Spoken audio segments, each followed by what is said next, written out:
Jadi pada abad ke-14 itu ada kekhawatiran nasional senusantara, ini harus kita lindungi harta benda kita ini.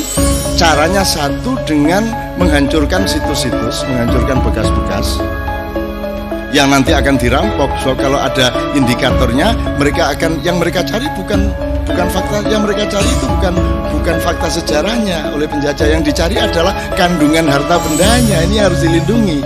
Maka Anda jangan kaget kalau Mojopahit tidak ada lambang, tidak ada tanda-tanda kebesarannya loh. Memang disembunyikan, memang dijogrok.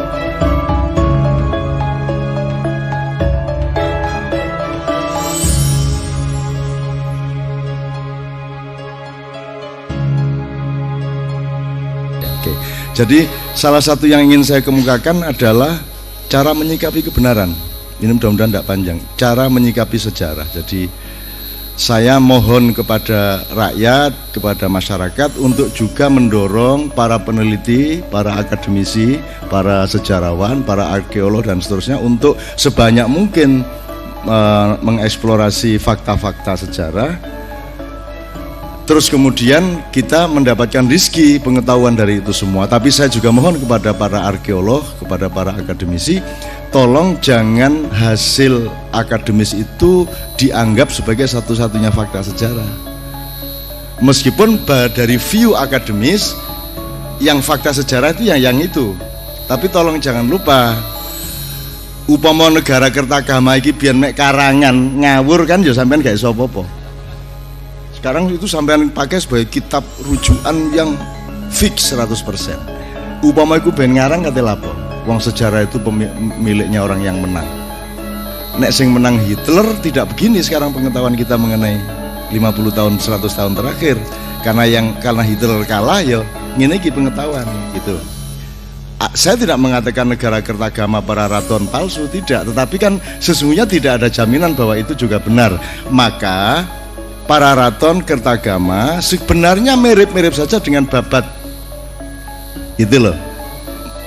Dan itu juga jangan dengan meremehkan dongeng, sebab dongeng ini juga ada mekanismenya sendiri. Dongeng ini ada metabolismenya sendiri di dalam alam berpikir masyarakat.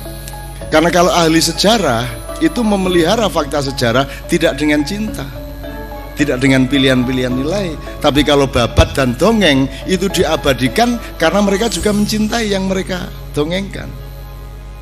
Itu bedanya.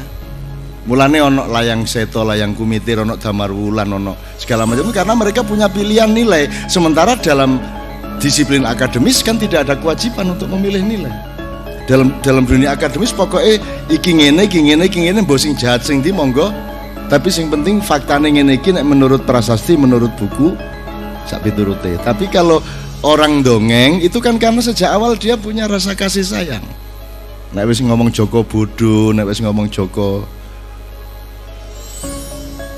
dolok sak piturut itu kan, jadi itu juga tolong jangan dianggap bukan fakta. Meskipun kadar faktanya mungkin tidak sebesar apa yang ditemukan secara akademis, tapi tolong itu jangan diremehkan.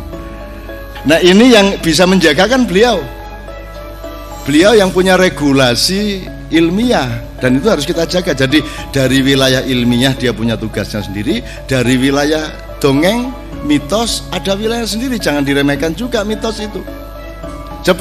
Jangankan peristiwa sejarah, peristiwa agama dan informasi-informasi spiritual, teologis pun mengandung dimensi itu. Ada banyak faktor, ada banyak informasi yang Anda tidak dapatkan di buku agama mengenai Rasulullah misalnya. Makanya di dalam hadis ada 3 macam redaksi. Satu, Tuhan punya ide, Tuhan yang meredaksi atau yang merumuskan.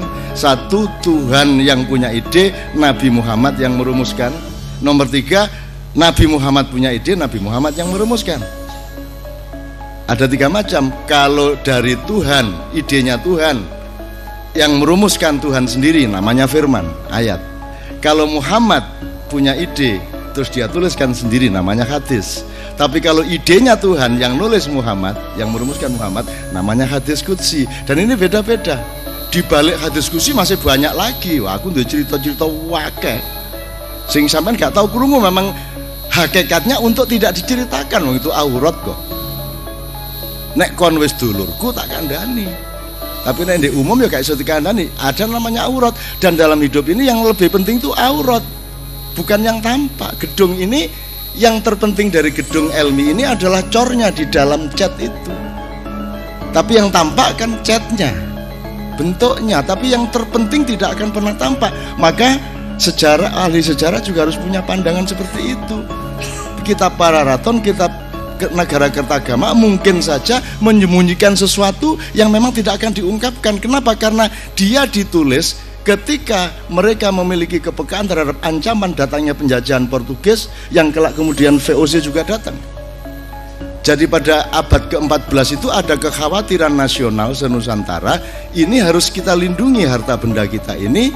Caranya satu, dengan menghancurkan situs-situs, menghancurkan bekas-bekas yang nanti akan dirampok. So kalau ada indikatornya, mereka akan, yang mereka cari bukan fakta, yang mereka cari itu bukan fakta sejarahnya oleh penjajah. Yang dicari adalah kandungan harta bendanya, ini harus dilindungi.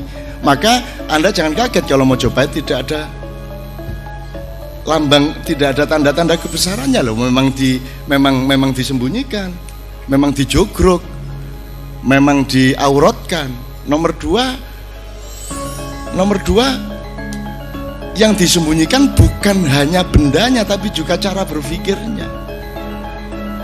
Jadi bisa jadi Pararaton Negara Kertagama itu bohong dari awal sampai akhir, dan dia baru Anda ketahui faktanya ketika di bagian terakhir dari kitab itu ada goresan-goresan yang Anda tidak pernah anggap itu fakta. Iki rotok maju loh sejarah iki, cara berpikir sejarah kan nganut iku tok. Misalnya Mojopahit itu cuman dia cuman periode terakhir, itu dinasti terakhir dari dinasti panjang yang namanya dinasti Mo, dinasti Jo, dinasti Po, dinasti Ed. Dan itu cuman sebutan-sebutan pasca abad 14, bukan sebutan pada waktu itu. Jenenge aurat kok. Aurat jok diketok-ketokno, jok dibuka-buka. Jadi dalam perhitungan sejarah juga ada banyak strategi yang mungkin sekarang kita harus lebih waspada. Tapi kini tak dawakno kok tadi tambah bingung sampean. Tapi aku tak buka sing gak. Terus Mas Parto jarene sak gak nun bertanggung jawab. Aku bertanggung jawabkan nang sopo? Aku iki anak buah sopo? Lho pokoknya aku iki ngomong ngono iku nek gak gelem, nek gak percaya buahan, nek percaya dolekno kan gitu. Nek aku gak bertanggung jawab karo sapa-sapa. Wong aku pecodot ngono tok jangkemku arene. Lah ya apa aku nganggo penelitian, lah aku iki Fakultas Sejarah UNER kaya apa lah aku duduk sapa-sapa, aku ngomong ngono iku pokoknya kon percaya jubuken gak percaya buahan nek sederhana. Wong aku nulis macam-macam yo gak ero kok sing tak tulis kok. Lah kok ngono ya dadi aku kaget dhewe maca iki. Kaget dhewe lho kok aku nulis ngene ya. Lho iki apa ae iki kok apal lagu sakjane kae ngono aku. Wong aku nulis karo maca ngene iki lho. Ndek udara ya ana tulisan tak kutip. Ngono iku tok critakane rek. Lho meng ngono tok. Lah kok tanggung jawab. Lah tanggung jawab karo sapa? Tanggung jawab itu kan yang memberi saya saham. Lah aku dikai saham karo Gusti Allah tok ngono lho. Mosok mek mergo ngkei honor diskusi tok aku kudu tanggung jawab. Karek guyon rek. Maksud saya itu pakai pendekatan berbeda dengan beliau. Kalau beliau teknis, akademis, metodologis jelas, dan saya mengakui pendekatan itu. Saya bukan tidak mengakui, dan saya tidak ingin yang lainnya mengakui metode saya. Wong metodeku ancane gak iso dipahami kok. Ya apa carane memahami? Aku nulis Syekh Jangkung. Saya bikin drama namanya, saya contoh, namanya Syekh Jangkung, cerita mengenai muridnya Sunan Kudus yang ingin menyelamatkan perpecahan pasca Pajang menjelang berdirinya Mataram. Di situ ada tokoh Syekh Jangkung, ada tokoh Sunan Kudus, ada Sunan Kalijogo, ada Kiai Tegal Sari dari Jetis Ponorogo, terus ada Ki Mondoroko, ada warok-warok sekian, terus ada anaknya Karebet yaitu Pangeran Benowo, terus cucunya bernama Jambuwangi sama Raden Mas Kalong. Iku aku ngarang, tapi bener. Begitu didoleki sejarah lho, ancane anake jenenge iku. Padahal aku mek ndelok wah jambu enak iki tak tulis Jambuwangi ngono ae. Ngono. Dadi tanggung jawab nang sapa? Sing kudu tanggung jawab sing ngekeki aku iku. Wong aku gak melok-melok, aku mek dikeki kok.